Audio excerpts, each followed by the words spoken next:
രഞ്ജിനി ഹരിദാസ് തൻ്റെ യൂട്യൂബ് ചാനലിൽ ഒരു വീഡിയോ ഇട്ടിട്ടുണ്ടായിരുന്നു. ആ ഒരു വീഡിയോയിൽ തൻ്റെ ഇപ്പോഴത്തെ ഹെൽത്ത് ഇഷ്യൂസിനെയൊക്കെ കുറിച്ചായിരുന്നു സംസാരിച്ചിട്ടുണ്ടായിരുന്നത്. ഇപ്പോൾ എനിക്ക് 40 വയസ്സൊക്കെ ആയിട്ടുണ്ട്.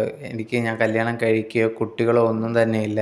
എന്നിരുന്നിട്ട് പോലും എനിക്ക് എൻ്റെ ശരീരത്തിന് ഭയങ്കരമായിട്ടുള്ള വേദനയും കാര്യങ്ങളും ഒക്കെ ഉണ്ട്.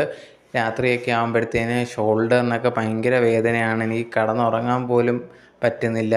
ഞാൻ ആശുപത്രിയിലൊക്കെ കാണിച്ചിട്ടും അവരെല്ലാവരും പറയുന്നത് എന്താണെന്ന് മനസ്സിലാവുന്നില്ല എന്നുള്ളതാണ്. അവരെ കൊണ്ട് ട്രീറ്റ്മെൻറ്റൊക്കെ ചെയ്യിപ്പിച്ചു, എന്നിട്ട് പോലും ഇതേ കണക്ക് വേദനയുണ്ട് എന്നുള്ള കാര്യമാണ്.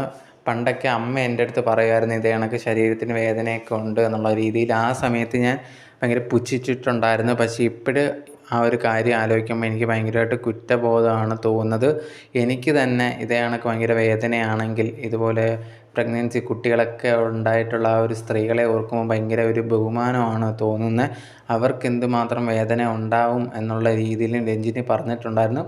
ഈ ഒരു വീഡിയോ രഞ്ജിനി ഇട്ടതിന് ശേഷം കുറേയധികം പേര് രഞ്ജിനിയെ എതിർത്തൊക്കെ നെഗറ്റീവായിട്ടൊക്കെ കമൻസൊക്കെ ഇടുന്നുണ്ട്. മറ്റ് ചിലരൊക്കെ ഉണ്ടെങ്കിൽ രഞ്ജിനിയുടെ ഈ ഒരു അവസ്ഥ മാറുമെന്ന് പറഞ്ഞിട്ട് അങ്ങനെയും കമൻ്റ് ഇടുന്നുണ്ടായിരുന്നു.